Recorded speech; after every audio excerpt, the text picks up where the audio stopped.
Welcome to the C.O.D.E Collective podcast, where we unlock the voices, stories, and strategies that drive disability justice forward. I'm your host, Monique Stamps.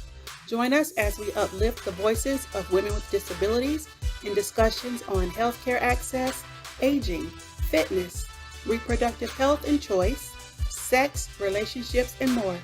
Let's get it, ladies.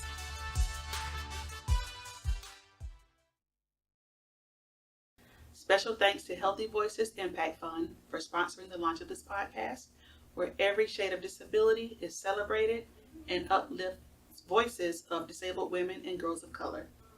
On today's episode, let's talk about mental wellness. We're joined by one of my best friends, C.O.D.E Trong. She's a graduate from the University of North Carolina at Charlotte. She's a licensed clinical social worker associate and currently works as a mental health counselor. Her passion for disability justice has led her to have a variety of experiences, including career coaching, local systems advocacy, and community building. Welcome, C.O.D.E. Thank you so much for joining us. Thanks for having me. Awesome. So, let's start from the beginning. Just tell us a little bit about yourself. As Monique mentioned, my name is C.O.D.E. I was born and raised in Charlotte. I'm a Charlottean. Love it here. I went to school, got my graduate degree in social work, and then became licensed not too long afterwards. I thought I was going to do systems work as a career, so I actually didn't do my internship in the clinical field. And when I think it was my last year of grad school, I was like, you know what? Let's try it. Gotcha. And been in the clinical world ever since. Okay. So. Awesome. So, can you tell me just a little bit more, just to dive into a little bit deeper of what inspired you to become a mental health therapist? As I kind of alluded before, it was never the plan. Mm-hmm. Right? I wanted to do what you do. I think my heart was in community work. Mm-hmm. And just creating communities and just creating spaces of belonging. Mm-hmm. I think as I was doing those community works, like working for SILS and like working for different disability organizations during my years in grad school, something in me was like, you can create communities on a one-on-one level as well. Like me and you, that's also still community. Yes, very much so. And so, like community work, advocacy work, it'll always be there. Yes. Can't escape it. Nobody, as a social worker, you literally can't escape it. And just being in the disability community as a social worker, there's just no hiding from it. Yes. And I just wanted to give myself that chance to explore other avenues of being a social worker. So for those of you who aren't familiar, social work is broken into 3 facets. So macro is policy level, mm-hmm. Meso is community, that's kind of where my heart is, and then micro, which is clinicals. So that's the one-on-one level. When I went into social work school, everyone was like, you have a macro brain, you're policy. And yes, they're not wrong. And something I also am also really relational. Yes. And people kept telling me, you have the skills to be a therapist. Not building on that would be such a waste. I know that for a fact. C.O.D.E has she's been my therapist without being my actual therapist. She's helped me get through so many different challenges and issues in life, and been my accountability partner. So I appreciate your friendship as well as your skills as a therapist. Thank you. You're so welcome. And another question I have for you.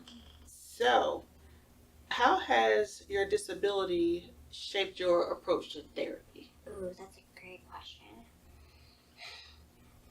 So I go. There's a couple of thoughts forming in my brain. So the Take your first time. word that comes to mind is client-centered. Mhm. In my therapy room, not all therapists are like this, but in my therapy room, you are going to be the expert of your own experience. Mhm.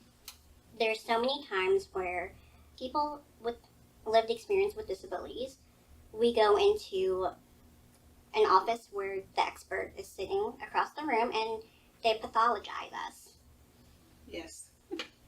without knowing the holistic experience of our life stories. Mhm. And that's just not how I work. And I don't agree with it. So my model in session is my clients are the experts of their life. I am there to guide them. I always tell my clients, especially if they're just beginning to work with me, Mhm. this is your forest.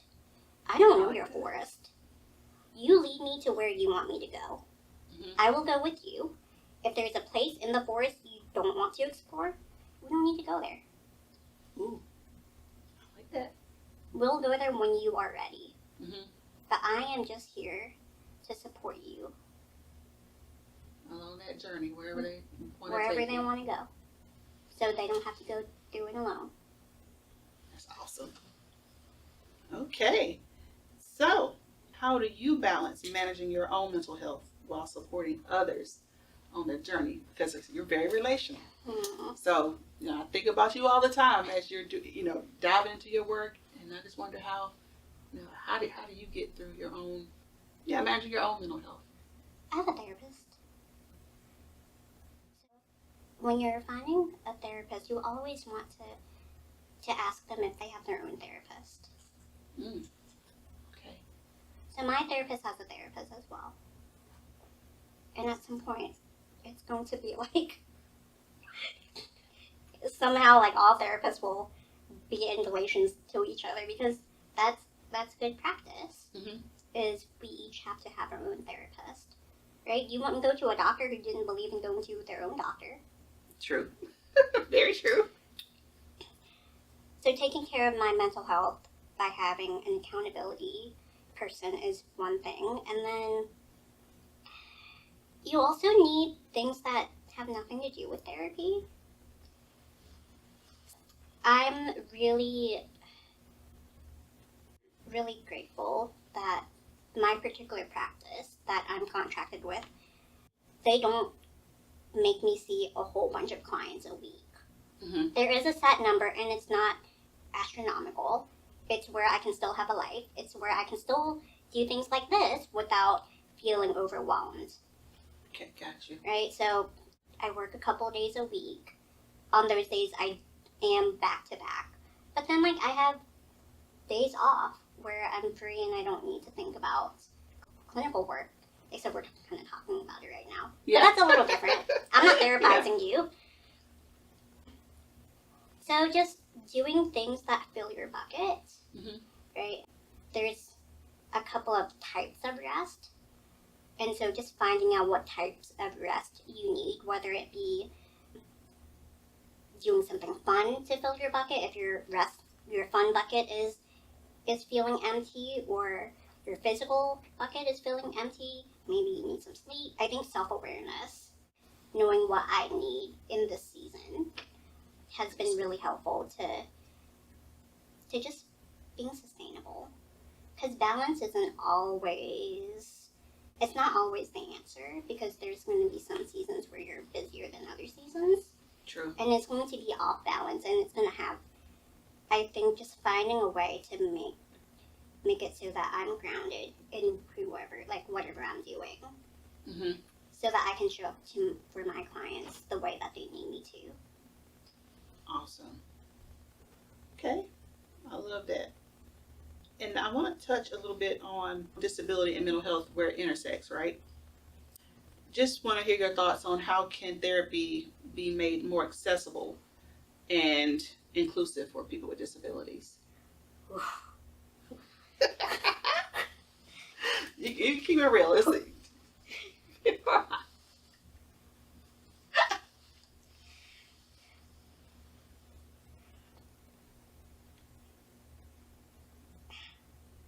I don't know how nice I need to be. You don't be yourself. You can. I'm also going through this like decolonization kick. Yes. Where I'm like, oh, everyone's so evil. Tell the truth, shame the devil. Let's go. So how can we make therapy more accessible for those with disabilities? Well, how about we make therapy, the profession, more accessible to disabled social workers or disabled clinicians? Yes. Let's start there. Well, education is pretty accessible in as far as like it's more accessible than employment. Yes. I agree. Right? There are barriers in education, but when it comes to employment, let's make that more accessible.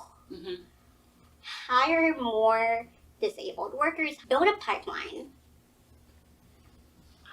Yes. And then how do you make your clinicians who have these intersecting identities, how do you make them visible? True. And then systems, because I'm a systems person. Mm-hmm. And so how do you make those therapists, those providers then, visible to their target audience? Okay. Because at the end of the day, representation matters very much so. Mm-hmm. That's what I'm picking up from what you're saying. Because when I go on those websites like Psychology Today mm-hmm. and things of that nature, I have a hard time searching for a therapist because I don't see me on the list like that. You were like the only one. I'm like, I know her. So it's my friend. I can call her anytime. Let's just keep it real. When I try to get referrals for some clients who call me, 17 female white therapists pop up mm-hmm. and say that they are culturally informed to take this client. And are you, out of the 17, how many, I mean, I'm sure some of them are culturally competent. Right. But what does that even mean?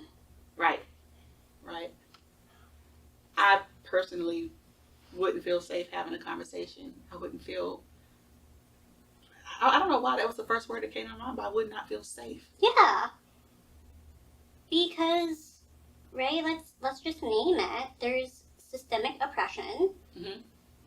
And there's a history that's mm-hmm. been there of oppression and colonization. Mm-hmm. And that shows up in the therapy room. Yeah. And I see there's some emotions coming up right now. Yeah. Yeah. Yeah. I'm not going to cry today. Nope. And thank you for being very, very transparent with that, because that's why we're here. That's why we're having this conversation. We want to be very honest about giving voice to what we experience as disabled women of color, and it needed to be said. It really needed to be said. So, yeah, thank you. I'll move on from that.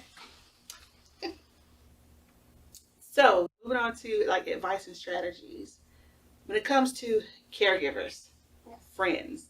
Oh gosh, I remember this question. Allies. How can they better support the mental well-being of people with disabilities? Just from keep that answer just as real as you do.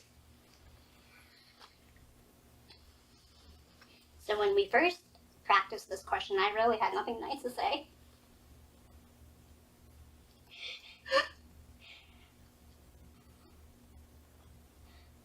There's a lot of people, there's a lot of supporters or so-called supporters in the disability community that have the best intentions mm-hmm. because mostly because their child has a disability, there's a lot of emotions there, and I'm just going to name it, there's a lot of grief there mm-hmm. for their child and for themselves. Mm-hmm. what kind of future that they envisioned as a parent. Because of those emotions, it clouds the way that things are, actions that are implemented, right? Yeah. So we see, there's this talk that I do, it's called Dignity of Risk, When Safety Leads to Segregation. Yes. Because a lot of parents who are so well-meaning, they want their child safe, they end up putting their children in places that are segregated to keep them safe so that they don't have to worry about them. And what does that do? Right? We want to talk about intentions versus impact. Right. So the intention is safety. The impact is what? The child gets their dignity stripped. They lose their sense of self and identity. Their self-esteem is torn. They have no confidence. And they're going to be dependent on someone telling them what to do because they're just not in that environment where they're able to think for themselves. And not to mention, they don't really have freedom and autonomy. Yes. And if we're going to say we're in the land of the free, how free is that? 4th of July is coming up. Whoa. Okay. What is freedom then? Choice. Mm-hmm. You can support me in the choices that I make. Yes. And allow me autonomy.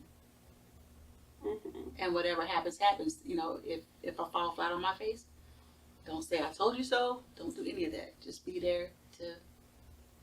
That's right. Yeah, just be there. Yeah. You don't have to say anything. You just. So we do need allies. Yes. We do need supporters. We do need everyone. And we need everyone to center disability. Mm-hmm. Not center people who have relatives with disability, but center disabled voices. Exactly. Because we are the expert of our own lived experience. Anything outside of that scope is not helping, it's hurting. Agreed. I know it about myself. Been there. Wow. What resources or organizations would you recommend for those seeking disability inclusive mental health support? This is a tough one because there's not that much out there. Yes. So Psychology Today is the go-to. And there, especially here in the South, there is an overwhelming majority of white female therapists who are in this space. So even as an Asian American, if I just want to find an Asian American therapist, there's like 7 of them in Charlotte. Wow. Just 7. And not many of them, almost none of them take my insurance. It's another. So that's hard. Yeah. And I don't have an answer because there probably isn't one right now. I would say if you can't find a therapist right now in this day and time, the next best thing to do is find community. Right, that's important. Find community where people feel like you. They don't have to look like you, but they just have them feel like you. Yeah. I'm quoting it from, it's called Decolonizing Therapy. And then just really lean into that community, that collective care. And hopefully, one day soon, there will be more choices in mental health providers. Also, if you can't find a disabled therapist of color, maybe find one that shares maybe just one or two of those identities.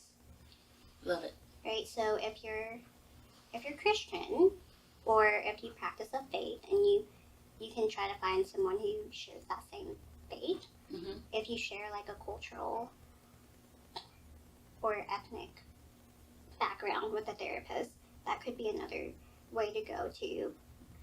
Okay. Just some commonality that you can. Okay. So my therapist isn't disabled, but her father was institutionalized, Mm-hmm. and he benefited from the Olmstead Act. Gotcha. Okay. And so when I talk about the fear of being institutionalized, like she gets it. Mm-hmm. That's powerful.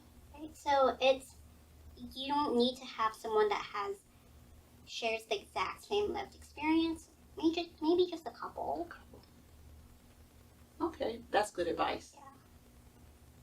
Well, awesome. Well, Great. thank you for joining us. You know, if you want to tell people where to find you, talk about Access C.O.D.E. And as far as, finding community, that's a great organization to find community with. So just want to tell people where to follow you and how to contact you for therapy or community. Well, you can find me on Psychology Today. I can't really do social media right now because of the occupation I'm in.